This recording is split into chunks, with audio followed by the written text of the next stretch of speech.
Buenos días, bienvenidos a la temporada 2020 de Abuelo de Página, esta vez en modalidad virtual. Para comenzar la temporada tenemos un invitado de lujo, el poeta y artista español Dionisio Cañas. Hablar de la biografía de Dionisio Cañas seguramente me tomaría todo el programa, por eso voy a decir unos breves y esenciales datos de Dionisio Cañas. Nació en La Mancha en 1949, es autor de aproximadamente una veintena de poemarios, es artista múltiple, su obra está integrada por videopoemas, videoarte, performance y otra clase de manifestaciones artísticas. También es doctor en literatura española, ensayista, catedrático. Vivió en Francia y por muchos años en Estados Unidos y ahora está de regreso a su pueblo natal. Es un viajero permanente y gracias a la tecnología actualmente exhibe una exposición que se titula El fin de las razas felices en los portales del MAC y de la Fundación Francis Naranjo de Gran Canaria, España. Bienvenido, Dionisio. Es un gusto tenerte en este programa y en el Museo Antropológico y de Arte Contemporáneo. Buenos días. Hola, buenos días. Para mí es un placer y un honor estar en este programa y espero estar a la altura de todos ustedes. En este programa también contamos con otros invitados que van a estar aportando en la conversación con Dionisio. Le doy la bienvenida a Mariela García Caputi. Mariela es artista visual, arqueóloga y directora del Museo Antropológico y de Arte Contemporáneo. También le doy la bienvenida a Francis Naranjo. Francis es un artista multidisciplinar español y director de la Fundación Francis Naranjo de Gran Canaria. También le doy la bienvenida a Hernán Pacurucu. Hernán es curador de arte, crítico de arte ecuatoriano. Bienvenidos los tres. Como decía, Dionisio tiene la exposición El fin de las razas felices en la Fundación Francis Naranjo y en el MAC. Y esto es gracias a un proyecto colaborativo entre las dos instituciones. Así que le doy la palabra a Mariela para que, como directora del MAC, nos dé la bienvenida oficial y además nos comente sobre este proyecto colaborativo. Buenos días, Mariela. Bienvenida. Hola compañeros, colegas. Hola a ese gran público virtual que nos acompaña. Realmente es un gusto presentarles ahora la versión digital del programa Abuelo de Página que conduce Clarita Medina, que acaba de dirigir la palabra. Este es tu Museo Antropológico y de Arte Contemporáneo de Guayaquil. Este es el feliz resultado de una cooperación, como ya se ha dicho, entre la Fundación Francis Naranjo y el MAC. Tenemos en nuestro portal la exposición digital El fin de las razas felices de Dionisio Cañas, un artista multidisciplinario, como se ha dicho, porque partiendo de la literatura ingresa al videoarte, a las performances, a los videopoemas, con una amplia producción artística y también con una veintena de poemarios. En realidad también es un ser humano que se ha nutrido de muchos lugares como Francia y Estados Unidos. Entonces vuelve ahora a sus orígenes, a su España, donde sigue desarrollando aún más su trabajo artístico. Sí me gustaría resaltar de Dionisio que en el 2018 la Universidad de Salamanca realizó un simposio internacional para estudiar y analizar su obra. Lo tituló Vida, Poesía, Arte y Pensamiento en Dionisio Cañas. Por ello, nuestro interés en abrir su obra a nuestro público, de tal forma que no únicamente se la pueda apreciar, sino que a través de estos comentarios podamos contribuir a la formación de lecturas en arte contemporáneo y una mejor apreciación de las artes relacionadas en un todo que permita la expresión original e inclaudicable del ser humano. Quiero agradecer muy especialmente la presencia de Dionisio aquí con nosotros, de Dionisio Cañas, y también a la Fundación Francis Naranjo, que nos permite volar juntos en el área del arte contemporáneo. Gracias, Francis, gracias, Hernán Pacuruco, que nos acompaña en esta mañana o tarde, según donde estén quienes comparten esta videocharla, y al equipo del Museo Antropológico y de Arte Contemporáneo de Guayaquil, que visibles como Clara Medina, pero tras bastidores todo un equipo de comunicadores, nos permiten realizar lo que esta institución aspira a hacer, un referente en la conversación de sus colecciones y disciplinas que abarcan, de intercambio de ideas, de reflexiones y de diálogo con la comunidad. Con estas pocas palabras, pues damos paso al diálogo con Clara Medina y Dionisio. Muchas gracias, Mariela. Y bueno, antes de irnos al diálogo con Dionisio, me gustaría también darle la palabra a Francis Naranjo para que un poco complemente esta idea del trabajo complementario, del trabajo conjunto que está realizando su fundación con el MAC. Francis. Hola, buenas tardes a todos. Feliz de haber sido partícipe de esta gran experiencia. Bueno, esta gran experiencia surge de una conversación entre Mariela y yo, donde en pleno confinamiento aquí en España, afortunadamente, ya parece que vamos un poco recuperando cierta normalidad, volviendo a lo que se llama la nueva normalidad, pero en función a nuestras intenciones, nos planteamos generar este proyecto en red que iba a tener un inicio y, bueno, nosotros desde la Fundación propusimos que fuera una exposición de Dionisio Cañas. Posteriormente ha sido, ahora está en marcha, una exposición comisariada por Hernán de artistas ecuatorianos a través del GIF, ¿no? La verdad que surgió en una conversación de un simple comentario por parte de Mariela, y le dije, sí, vamos a hacerlo, por supuesto, hay que hacerlo. Y ahí nos pusimos en marcha, hablé con Dionisio, Dionisio, como siempre, que es una persona muy generosa, pues entusiasmado, y a raíz de ahí pues lo hemos puesto en marcha y creo que ha funcionado, un proyecto que ha funcionado y ha tenido muy buena repercusión, ha funcionado muy bien.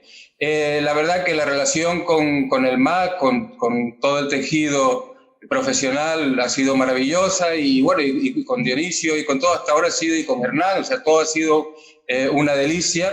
Y bueno, vamos a continuar con este proyecto en red, pero también, por supuesto, tenemos que recuperar de alguna manera la experiencia sensorial, que ojalá pronto la recuperemos. Y en cuanto a lo que comentabas con Dionisio, o sea, cuando nos planteamos, vamos a comenzar con un creador, ¿no? Con un productor.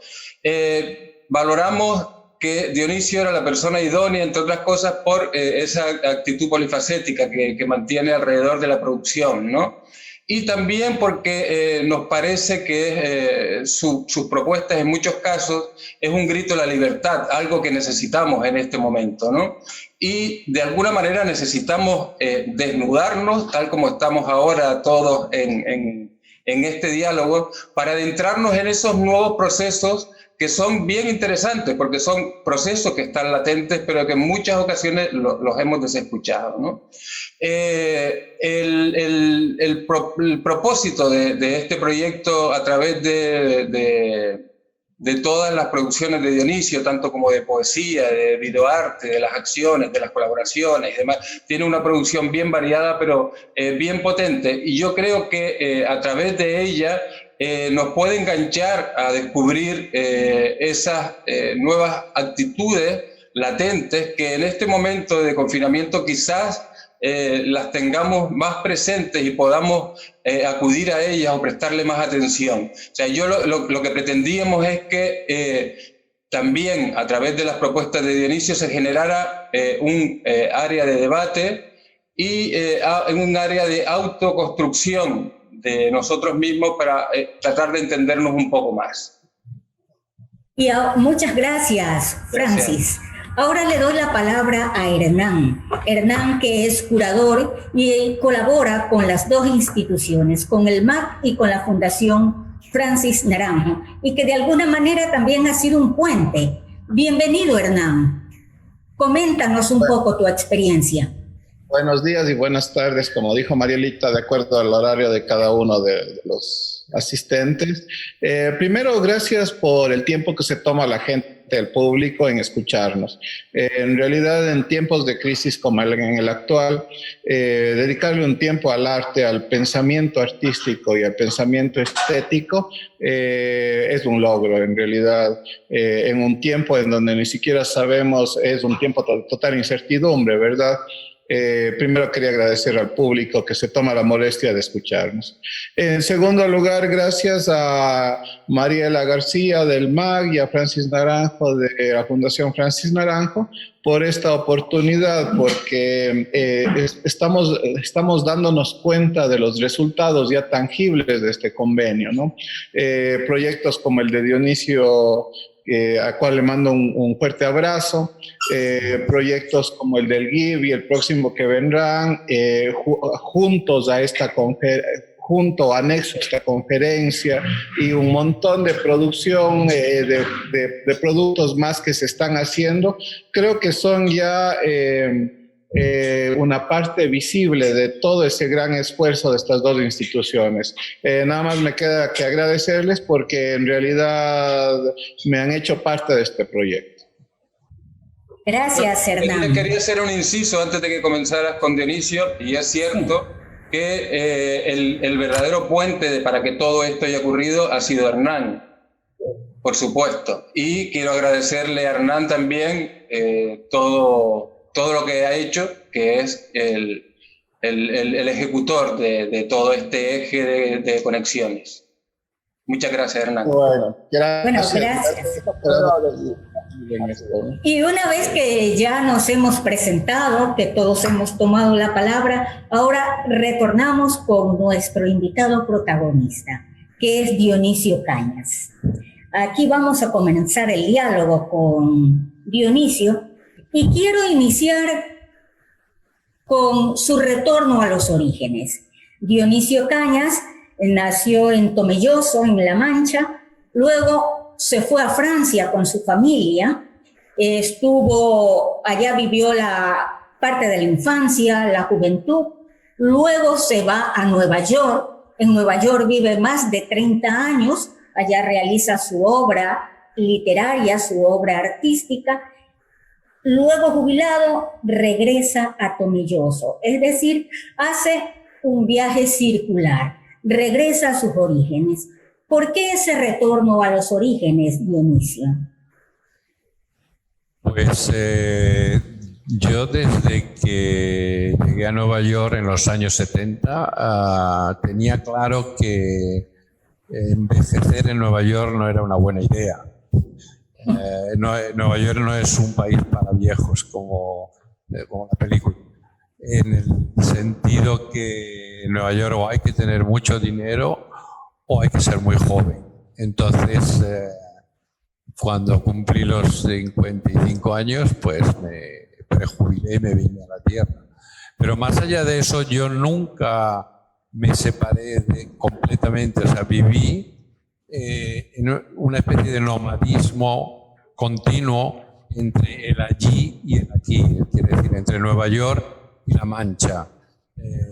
Todos los años yo volví aquí durante 2 o 3 meses. Entonces no hubo una ruptura. Mi espacio vital, emocional, inclusive estético, estaba entre ese ir y venir constante, ¿no? No me sentía un emigrado en Nueva York, pero tampoco me sentía ajeno a lo que eran mis raíces manchegas y mis amistades, tanto aquí como allí. Entonces, por eso digo, no hay una separación entre los dos espacios. Es como si pudiéramos mezclar en una costelera Nueva York y La Mancha y convertirlo eso en algo que es mi trabajo. Cuando tú sales de España, te vas con tu familia a Francia. En Francia te haces adolescente, te haces joven, incluso vives el Mayo francés. Y luego tú decides que quieres ser hippie. Dices, bueno, quiero ser hippie. Y leía que tú decías, bueno, y los mejores hippies, los auténticos hippies están en Estados Unidos, así que me voy para allá. Cuando te fuiste, ¿lograste ser hippie? ¿Fuiste un buen hippie? Cuéntame esa faceta, el tránsito de Francia a Estados Unidos.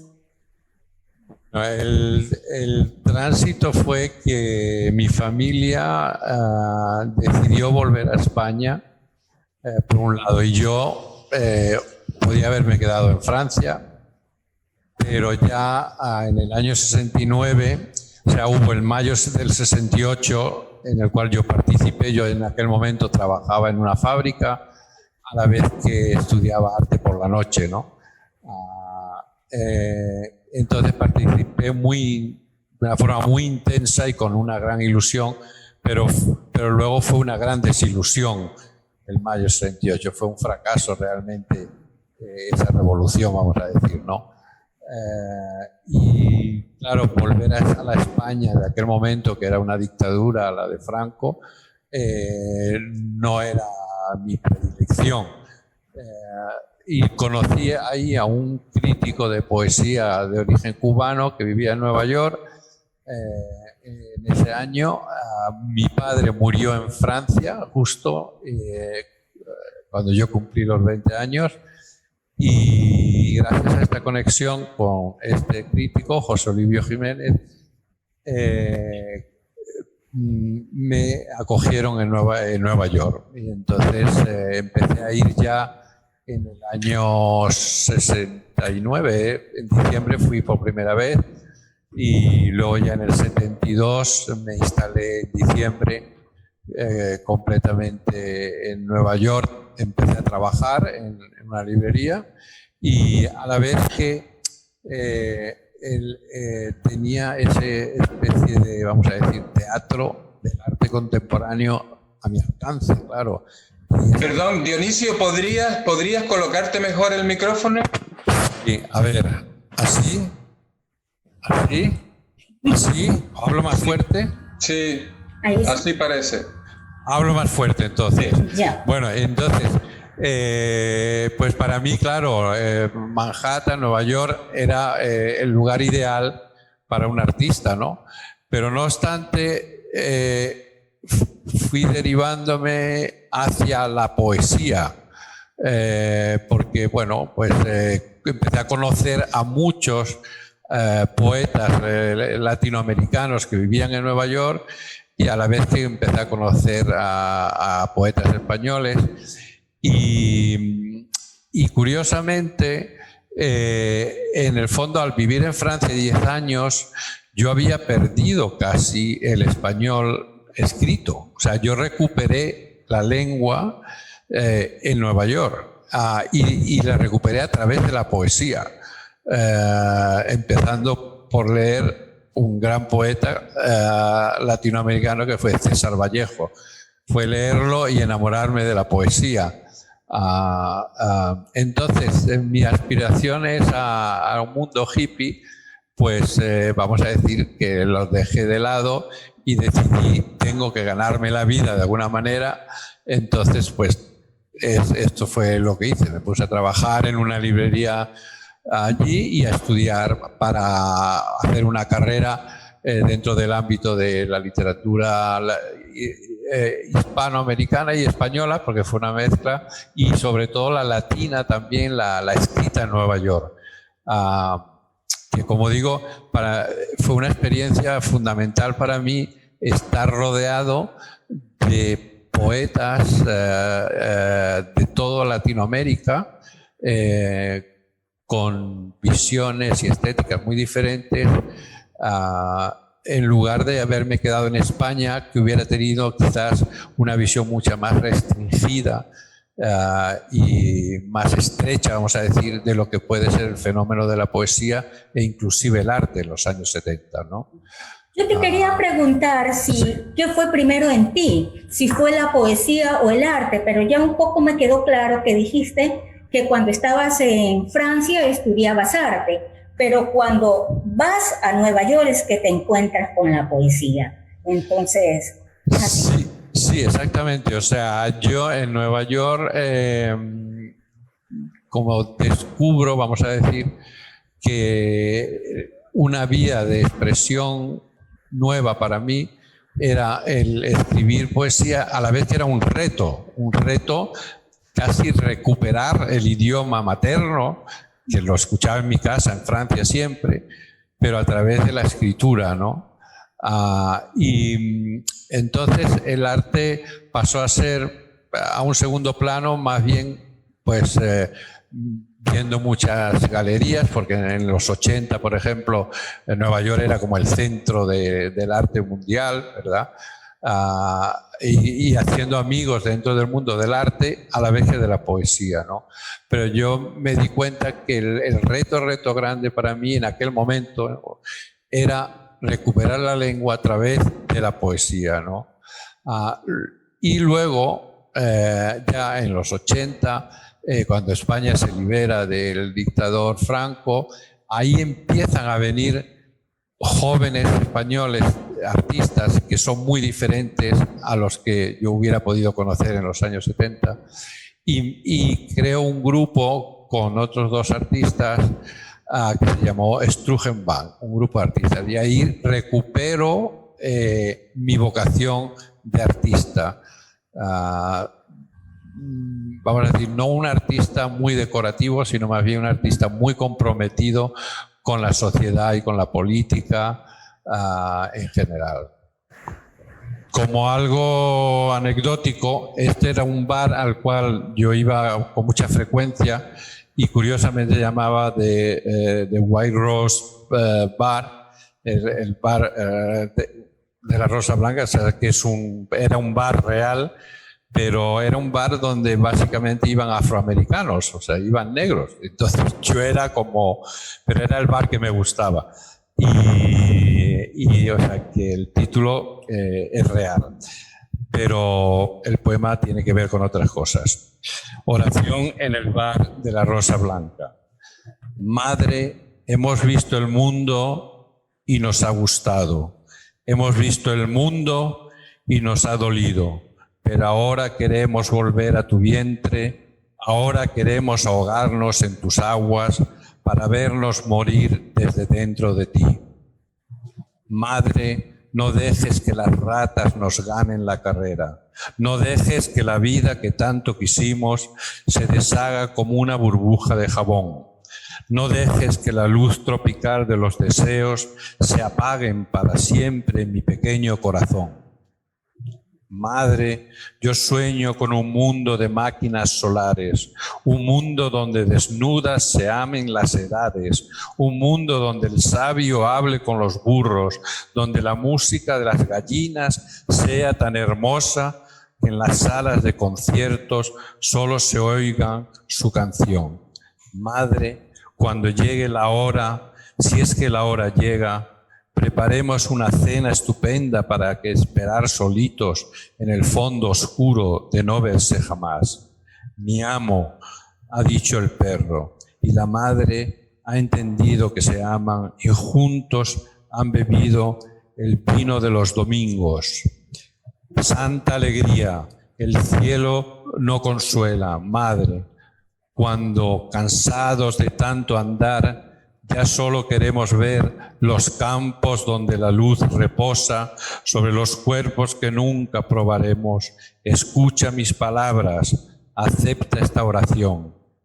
Tú no puedes morir, nos dices, y nos dejas abandonados en los brazos del mundo, asaltados por todos los miedos, tentados por todas las alegrías, acariciados por un camello. Madre, recíbenos en tu seno, danos refugio dentro de ti, apiádate de nosotros, acógenos en tu vientre para siempre, antes de que las ratas nos ganen la carrera. ¿De qué año es ese poema, Dionisio? ¿Cuándo lo escribiste? Este poema debe ser de los años 90 y algo.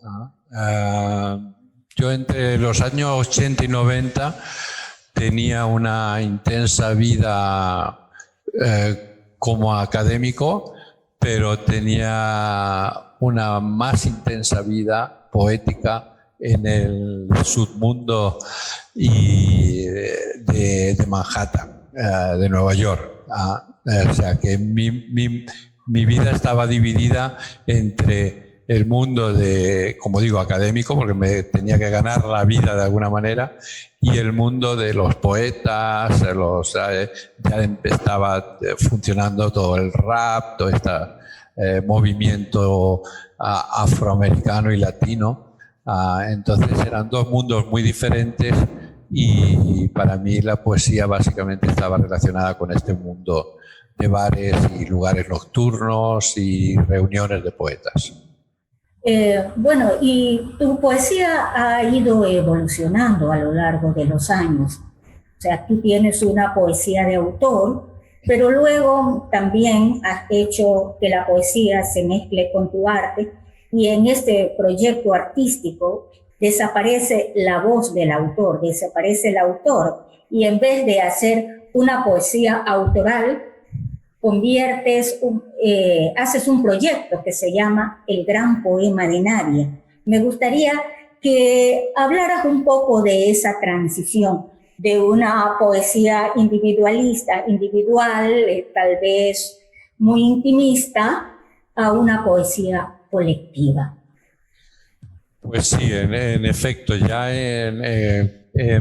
como digo, en el año 85, 86, empecé a usar la poesía para hacer performances allí en Nueva York, y esa ya era una relación diferente con el público, no eran ya poemas solo no eran poemas intimistas, y eso partió del libro del fin de las razas felices, que es un libro de un compromiso social con la realidad que se estaba viviendo en Nueva York en aquel momento, que era la pandemia del SIDA, por ejemplo, y por eso es un libro bastante apocalíptico, y eso ya me reconectó, vamos a decir, con mi estimidad. O sea, mi intimidad empezó a convertirse en una estimidad, como diría Lacan, que es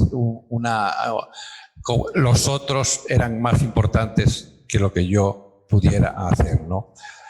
Pasados los años,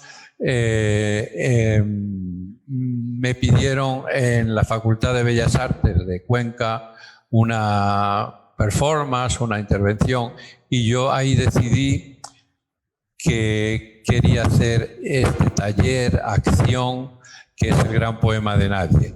Y el Gran Poema de Nadie se iniciaba con la idea de con la basura de todos haremos el gran poema de nadie. Y consistía básicamente en ir recogiendo con un grupo de personas que participaran, artistas, poetas, no poetas, gente, ir recogiendo palabras de la basura por las calles de la ciudad para luego componer poemas que se convertían en una banderola muy grande. Y todo esto creaba un proceso participativo donde el autor no era yo para nada. O sea, de ahí el título, ¿no? O sea, yo era sencillamente, vamos a decir, el intermediario entre las palabras encontradas en la basura y la poesía participativa o colectiva, ¿no? Aquello fue un primer experimento y realmente funcionó muy bien, porque me di cuenta que al salir a la calle, al no hacer una poesía encerrado en tu casa y en tus pensamientos o dolores o amores, dialogabas con la gente. No solamente el producto era un producto de poesía participativa y colectiva, sino que el proceso en sí, la gente te preguntaba, ¿pero qué hacen? ¿Qué están haciendo aquí? Pues recogiendo palabras de la basura para hacer... Y claro, eso ya era desacralizar un poco la idea del poeta solitario en su torre de marfil, ¿verdad? Y me gustó tanto el proceso participativo, como digo, de la poesía, y como yo le decía a la gente, es que la poesía está en todas partes, en el fondo. Es cuestión de aprender a mirar y a escuchar. Y entonces, ahí ya, eso fue en el 2002, ahí ya empecé a hacer este mismo taller, acción, en muchos lugares del mundo, Nueva York, bueno, Madrid, y con personas de todo tipo. Ya no se trataba de poetas, podían ser artistas. En Francia, por ejemplo, fueron psicólogos, etc.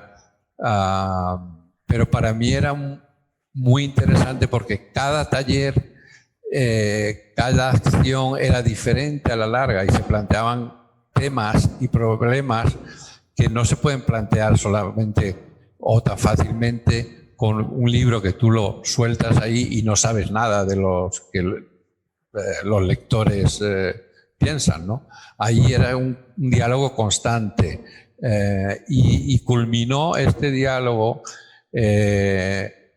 con la palabra encontrada en la basura precisamente en el Cairo, en Egipto, en un barrio que se llama el barrio de la ciudad de la basura, que es donde viven parte de los coptos, que son los cristianos de Egipto, que son como una minoría, unos 10% de la población, pero viven de reciclar la basura de la ciudad del Cairo, ¿no? Entonces, claro, el barrio aquel, ahí reciclan a mano todo lo que recogen en la ciudad, entre los cuales esas palabras que buscaba yo con el grupo de personas para hacer ese poema colectivo, ¿no? Y bueno, para acabar, pues, luego si hay otras preguntas respecto a esto, fue curioso porque, aunque lo hice en muchos lugares del mundo, como digo, y de España, etc.,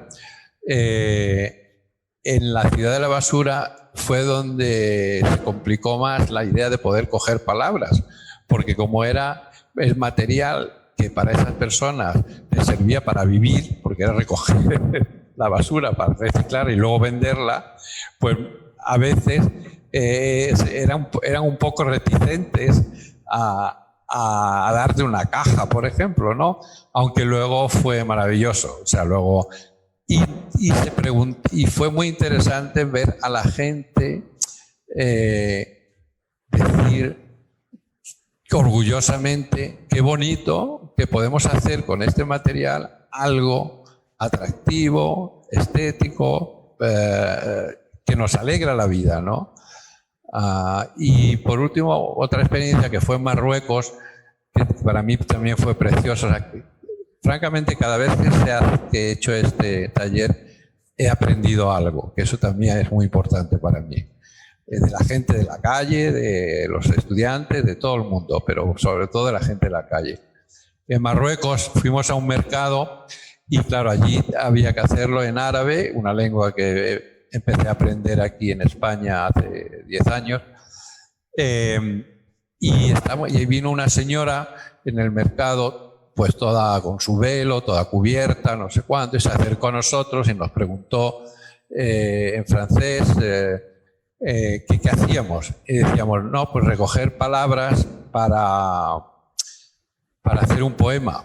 Ella no se extrañó nada, se fue y de repente, como unos minutos después, vino con una palabra de una caja y dijo, mire, una palabra para su gran poema de Nadie. Y a mí aquello me pareció muy emocionante. ¡Qué maravilla! Sí, este es un proyecto muy lindo, el gran poema de Nadie. Es una maravilla. Ahora pasemos, me gustaría abordar contigo tu obra artística y específicamente El fin de las razas felices, que es la exposición alojada en el portal del MAC y de la Fundación Francis Naranjo. Pero antes que hablemos de esa exposición, quiero leerles lo siguiente. Cristian Burgos dice: saludos. ¿Por qué están sin camisa? ¿Quién contesta la pregunta? No, yo personalmente es porque hace mucho calor y no me di cuenta al entrar en cámara que no tenía camiseta. Pero a la vez está bien desnudarse no solo con las palabras, sino también con la ropa. Francis, ¿tienes una respuesta?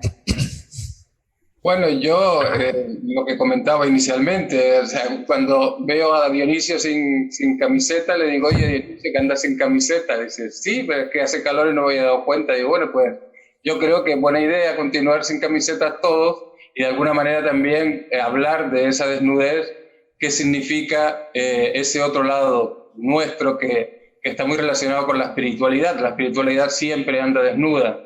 Y igualmente la espiritualidad está muy relacionada a una moral concreta, pero no discordante, que es la que nos exige la sociedad. Entonces, el que aparezcamos desnudos o no desnudos es solo una apariencia. Como decía Nietzsche, cada cual tiene dos lenguas, uno para lo verdadero y otra para adaptarse a las circunstancias. Entonces nosotros justamente estamos adaptándonos a las circunstancias.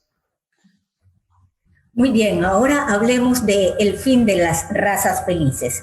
Esta exposición está integrada por poemas, videopoemas, acciones, y también hay un apartado de colaboraciones entre Francis y Dionisio. Cuéntame un poco el nombre. ¿Por qué El fin de las razas felices? Este nombre lo tomas de un poemario, ¿verdad, Dionisio? Sí. Es un nombre apocalíptico. Esto es de un poema de un senegalés, Leopoldo Sédar Senghor, se llama Totem. Y bueno, esto es de los años 80, pero por las razones que sabemos, por esta especie de pandemia que nos está aterrorizando a todos, pensaba que resumía bien el conjunto de obras que se presentan en esta exposición virtual, ¿no? Y a la vez, Senghor, en el poema, se refiere a Europa como ese lugar del mundo donde parece que solo se puede vivir felizmente. Claro, él venía de Senegal y realmente veía toda su África sufriendo, y de repente llegaba a Francia, especialmente, puesto que él escribía en francés además, y se encontraba con una especie de felicidad para él artificial, porque ignoraba todo el dolor de otros países, especialmente en su caso de los países africanos, que habían infligido los mismos europeos. O sea, que la felicidad europea había sido a costa de un colonialismo brutal durante gran parte del siglo XX y el siglo XIX. Entonces, ahora, al ver lo que está pasando en este momento, donde también parece que la felicidad se ve amenazada no solamente en Europa, sino en el mundo entero, me pareció que era un título adecuado, que reflejaba bien lo que se está presentando en la exposición.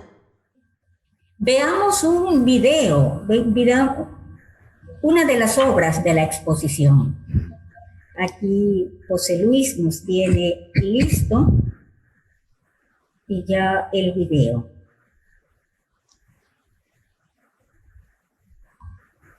Este video se titula El borrico y el ave fénix. Yo no lo escucho, no sé si No, lo no tengo. se escucha, no. Creo que... A ver, ahí está rodando. Pero tampoco le escucho el audio. Esperemos un momento. Es decir, Ahora una sí. simbiosis Deberían ponerla. ideal. José Luis, ¿lo puedes poner desde el inicio? El borrico y el ave fénix.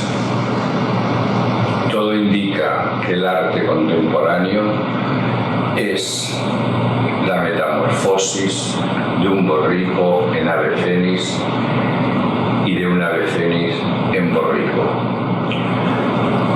El borrico y el ave fénix se han juntado para expresar la idea más precisa de lo que es el arte en el siglo XXI. Es decir, una simbiosis de borrico y de ave fénix. Un borrico con alas y con 4 ojos. Un ave fénix con cabeza de borrico y con rabo. Esta es la última teoría de los críticos, filósofos, ensayistas del arte actual. La opinión de los artistas no la sabemos. No obstante, la noticia está clara. El arte contemporáneo es una metamorfosis del borrico en ave fénix y del ave fénix en borrico. Ese es el videopoema de Dionisio Cañas y me gustaría invitar a Hernán Pacurucu para que se pronuncie sobre este videopoema y sobre el arte contemporáneo. ¿Estás de acuerdo? ¿Qué opinas, Hernán?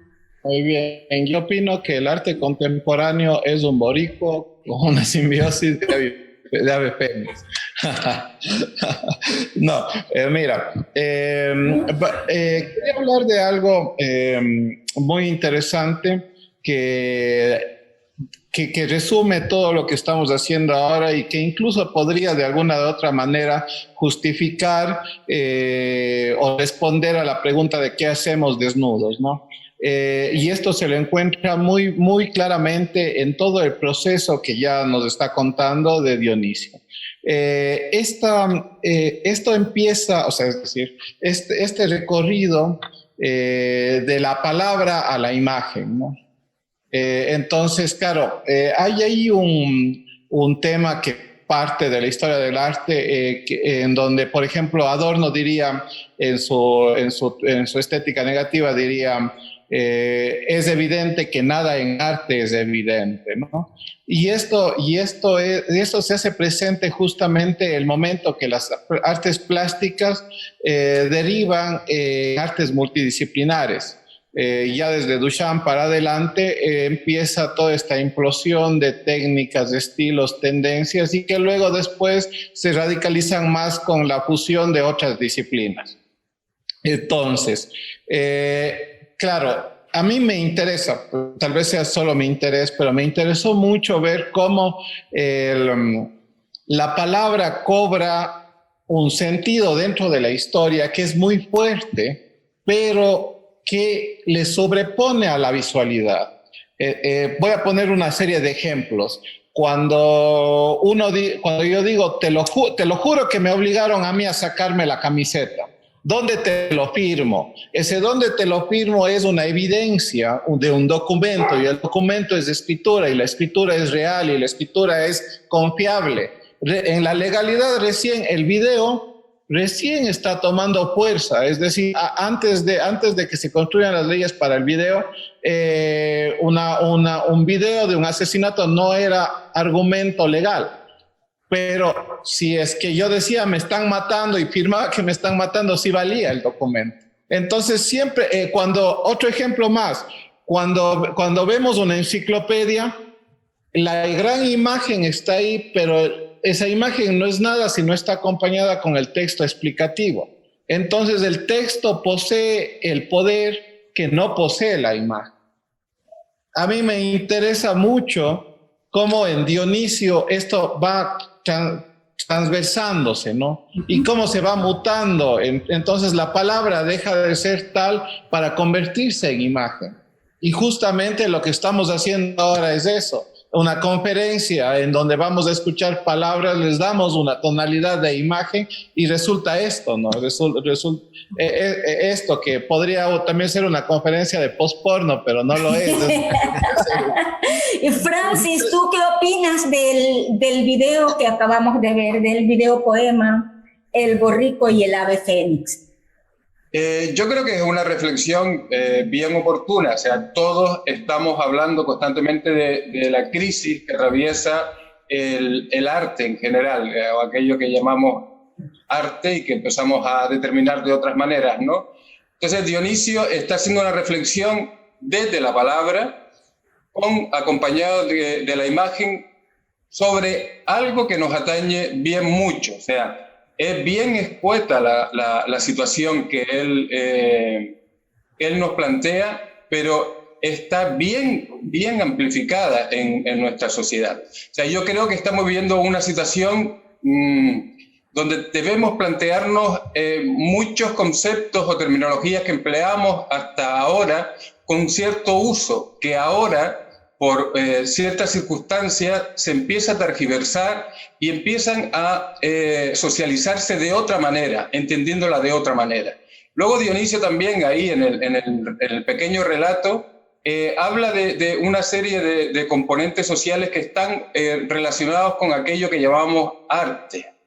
El borrico tiene una simbología, el ave fénix tiene otra simbología, pero de la misma manera son dos simbologías bien potentes, bien afines a nuestra condición y con sus simbologías paralelas, yo creo que nos ayudan a algo de lo que comentaba al inicio de la charla, que es adentrarnos desde el absurdo a nuevas circunstancias que tienen que ver con procesos mentales, que tienen que ver con producciones creativas que deben anular algo que existía sustancialmente de forma educacional, pero desde una imposición.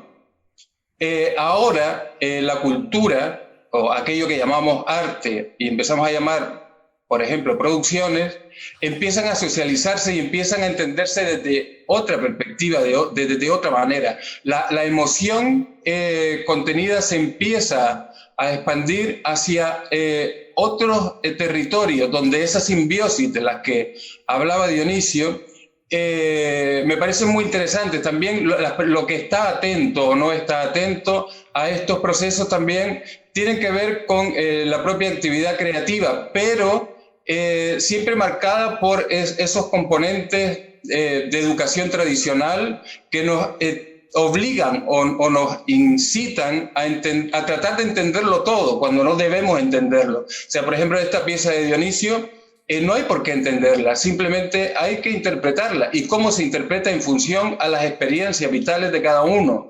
Y en función a sus propias experiencias va a sacar sus conclusiones. Y sus conclusiones pueden estar perfectamente asentadas en el absurdo. O sea, no tiene por qué ser una construcción razonada. Y yo creo que desde el absurdo se deben construir muchas parcelas de estos nuevos mundos, o sea, lo que todos estamos propiciando, y Dionisio con este trabajo yo creo que acierta a generar un detonante alrededor de una reflexión concreta, es eso, o sea, esa posibilidad de entrarnos en esos otros nuevos mundos, y en muchas ocasiones tenemos que abandonar esas fórmulas académicas que de alguna manera nos han obligado a sentirnos impregnados por ellas.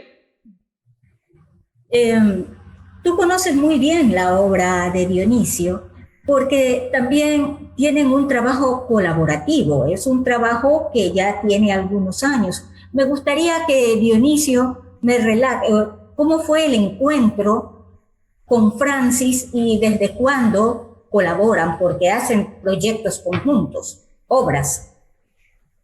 Bueno, ya llevamos colaborando como 10 años, una década, y el encuentro fue, creo que fue a través de un amigo común, José Manuel López López, que es un compositor de música contemporánea que vive en París. Pero realmente fue porque Francis me pidió una colaboración para hacer en Canarias, ¿no, Francis? Sí, en el 2008. En el 2008, o sea. Y ahí enseguida yo creo que nos dimos cuenta que había una química, vamos a decir,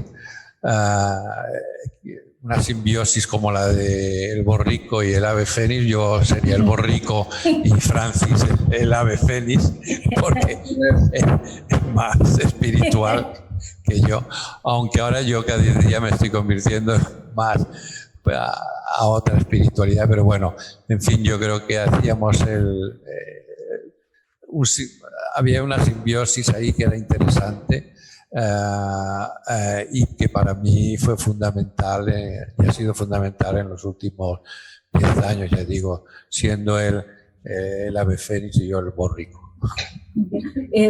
A ver si podemos poner brevemente una de las obras que han trabajado en colaboración. Veamos. En este momento está apareciendo, esta es Conchetumare, creo que se llama esta obra.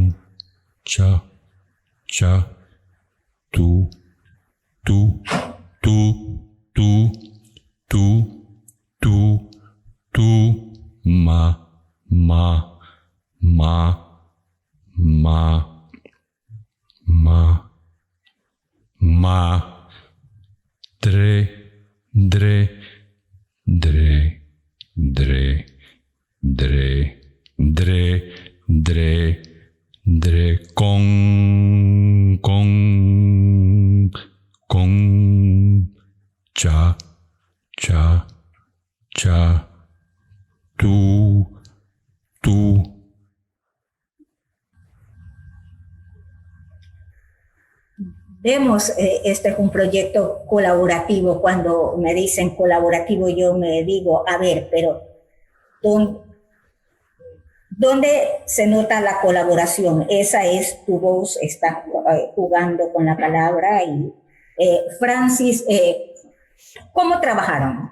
Eso me gustaría saber. Mira, ¿cuál es el trabajo específico que hacen? Yo quiero comentar también para los que nos estén escuchando que todos estos trabajos en la versión original están en los portales del MAC y de la web del MAC y de la web de la Fundación Francis Naranjo. Porque, claro, estamos visionando estos trabajos y de forma sesgada, ¿no? Así es. Entonces, quien quiera disfrutarlo plenamente, pues lo puede hacer ahí. Mira, este trabajo en concreto, bueno, nosotros hemos realizado muchas colaboraciones, como bien apuntaba Dionisio, que se han enseñado o han sido propuestas para distintos proyectos que se han contextualizado en diferentes lugares del planeta. Yo recuerdo cuando Dionisio escribe un poema largo que se llama Algo se pudre en el corazón de la hormiga, y empezó a no hablar, perdón. Dionisio me llama por teléfono y me dice, oye, Francis, acabo de escribir un poema largo y cuando lo terminé pensé en ti, creo que deberíamos trabajar un video juntos. Yo inmediatamente le dije que sí, antes de leerlo, y luego el resultado, fue una colaboración entre José Manuel López López, el compositor, Dionisio y yo, y estamos muy contentos y satisfechos de él. Pues de la misma manera, este proyecto, esta obra, Conchetumare, yo estaba realizando una residencia en Antofagasta, en Isla. Y estaba realizando la residencia porque quería realizar unos trabajos alrededor del desierto. Algunos eran videos, otros eran una recolección de rocas, etcétera, etcétera. Bueno, y estaba contextualizando ese trabajo que luego lo iba a enseñar de forma expositiva en Santiago de Chile, en una exposición que se llamó 150 millones de años. Entonces, cuando yo grabo este video, realicé varios videos que luego son varias piezas diferentes, pero este en concreto, cuando lo realicé, estaba en el desierto de Atacama, estaba en Antofagasta, y llamé a Dionisio y le comenté: Dionisio, acabo de realizar un vídeo que yo creo que tenemos que hacer algo conjuntamente. Y a él le ocurrió lo mismo, dijo: envíamelo, pero seguro que lo vamos a hacer. Se lo envié, yo le envié las imágenes y él le encantó el video. Entonces él estuvo meses pensando qué podría hacer. Y luego yo, bueno, hablamos mucho alrededor de este trabajo y le comenté, digo: mira, yo creo que cuando lo grabé a la vez también, o sea, no me había atrevido a comentártelo, pero yo creo que la fórmula podría ser la fórmula que desarrollaste en el videopoema de La flor de la berenjena. Claro. Y me parece, entonces le pareció muy oportuno, y transcurrido una semana, me llama Dionisio y me comenta: creo que ya lo tengo. La palabra es concha de tu madre. Y concha de tu madre es el término que emplean en Chile, ¿no?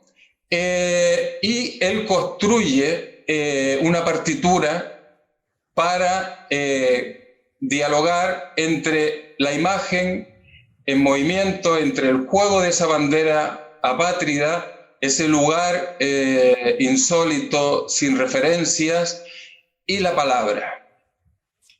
Esa palabra se convierte en una especie de mantra donde en un momento determinado te abandonas y ya no escuchas lo que está diciendo Dionisio, sino simplemente te incorporas a un juego entre la palabra y la imagen, y tú te dejas ir, te abandonas a ti mismo y empiezas a leer y a ver otras cuestiones. Inicialmente, cuando descubres que él le está diciendo concha tu madre, lo primero que te acude es una sonrisa, es decir, mira lo que están diciendo.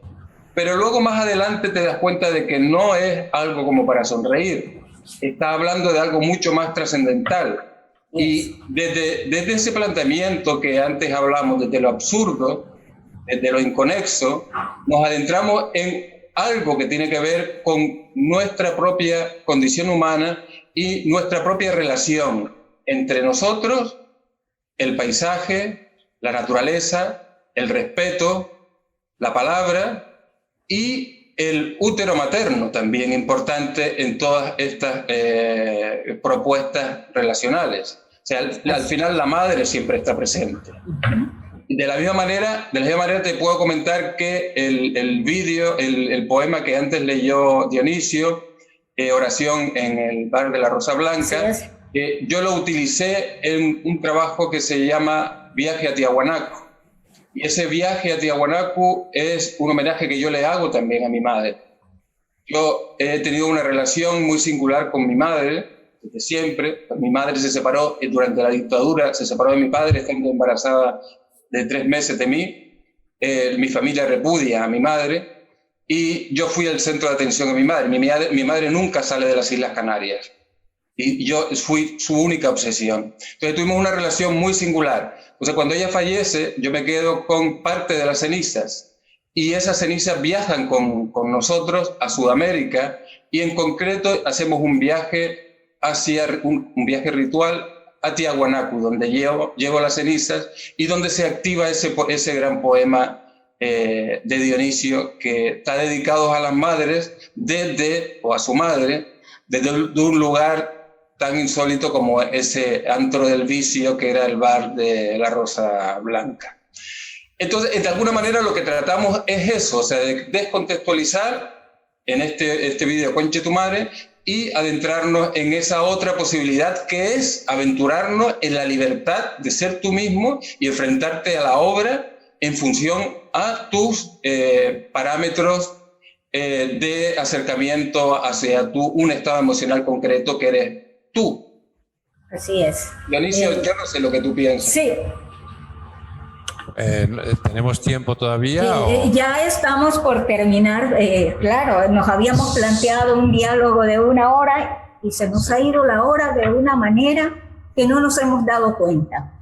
Sí, un breve comentario, Dionisio. Bueno, en cuanto a esta colaboración específica, yo al vivir en Nueva York mucho tiempo, pues bueno, era una palabra que escuchaba con frecuencia entre chilenos y esto. Pero sobre todo, en el fondo es la idea de tartamudear casi. O sea, era como ante esa desolación del desierto y esa especie de bandera negra, era crear la posibilidad de un nacimiento, ¿no? Eres como el niño que empieza a hablar, ¿ah? Y esa es la idea de hacer así el poema, bueno, la frase, y a la vez que es un sistema que yo he usado en varios videopoemas, como el de La flor de la berenjena con la palabra maricón.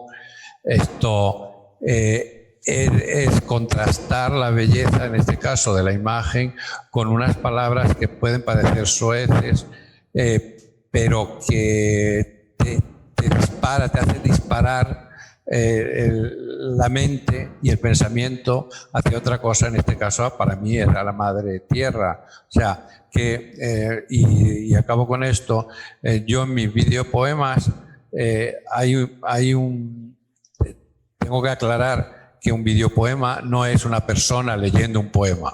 Eso es una persona leyendo un poema. Igual que un videojuego no es grabar a 2 niños jugando con canicas o lo que sea, ¿verdad?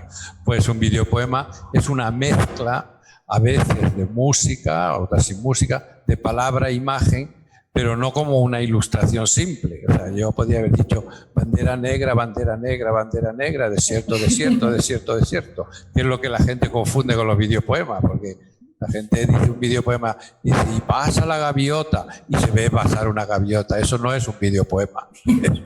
Eso es, o sea, es buscar, por mi parte, siempre buscar algo que desencadene la participación de la persona que está viendo ese videopoema y que le haga pensar en fin, de la forma que quiera, como quiera, pero no dormirlos con una ilustración de unas palabras. Muy bien, Dionisio. Y bueno, antes de cerrar, quisiera decirles que hemos tenido a gente conectada y muy interesada. Nos envían saludos desde Francia y desde aquí de Ecuador nos están viendo desde playas, desde algunas ciudades de Manabí y también de Cuenca, desde la ciudad de Hernán Pacú. Yo solamente para un poco cerrar esta idea que propuse, junto con esta del video Concha su madre, 2 cosas. La primera, cuando Francis me la envía previo a este proyecto, se me ocurrió primerito, a ver, Concha su madre. Lo primero que se me ocurrió a vuelo rápido es dedicarle a todos los políticos de este país, ¿no? Pero claro, empezamos muchos países. Correcto. Luego después empiezo a explorar un poco más y me pasa esto que Francis hablaba, ¿no? Del mantra, esta idea rítmica, esta idea de sumergirnos en algo que Dionisio decía del nacimiento, y eso justamente compagina con lo que yo decía de esta construcción de una palabra ya como textura, como forma de un video, es decir, la palabra deja su poder como hegemónica para ser parte de otro proceso, ¿no? Y claro, luego después viene toda esa construcción de mundos a los que nos lleva este video, ¿no? Esta posibilidad de sumergirnos en otras lecturas, en otras interpretaciones y obviamente en otras formas de percibir el mundo que no sean el lógico, ¿no? Ajá, eso nomás. Bueno, gracias, Hernán. Aquí les leo también un comentario de la historiadora Tatiana Hidrobo sobre el gran poema de Nadie. Ella dice: recoger palabras, donar palabras, recuperar el idioma escrito, poesía colectiva. Qué interesante. Así que es eso lo que nos dicen. También nos están viendo desde Nueva York y desde varias ciudades de España. Como ven, hemos estado hoy muy internacionales. Ha sido una experiencia maravillosa conversar con ustedes y comenzar de esta manera la temporada 2020 de Abuelo de Página. Para cerrar, le doy la palabra a Mariela García, que es la anfitriona, la directora del Museo Antropológico y de Arte Contemporáneo. Mariela. Bueno, en realidad, más allá de las formalidades de agradecerles nuevamente esta maravillosa reflexión, institucionalmente creo que logramos el cometido, y como artista también me veo realizada en hablarle a las personas que el arte es una reflexión, pero mirar una obra de arte es mirar desde el espectador, desde el artista y desde la obra de arte en sí misma. Entonces, hemos tenido la oportunidad, hemos dado la oportunidad de que Dionisio mismo se exprese qué es su obra de arte.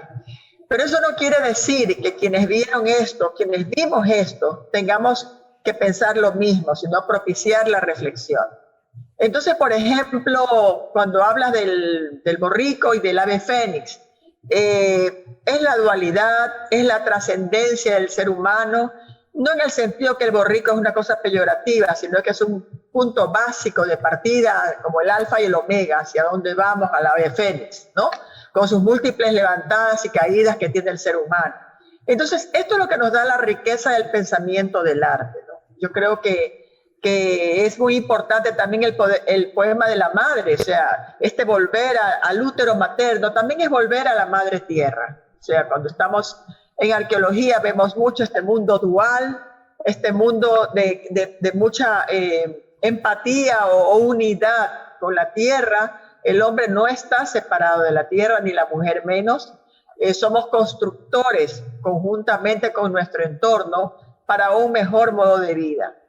Pues con el aporte de todos, porque el mejor modo de vida no es el tuyo ni el mío, es el de todos. Entonces, muchas gracias por estar aquí. Espero haber llegado, que el MAC llegue a las personas, a nuestro público de Guayaquil, a la comunidad a la que nos debemos, por supuesto, también, y como primera instancia, a esta formación de lecturas del arte, que es lo que tenemos que tener para riqueza, para el enriquecimiento de cada ser humano que nos mira y que nos escucha. Muchas gracias. Gracias, Mariela, gracias, Dionisio, gracias, Franci, gracias, Hernán, y gracias al público que ha estado acompañándonos en esta mañana. Nos vemos en julio en un próximo Abuelo de Página. Buenas tardes.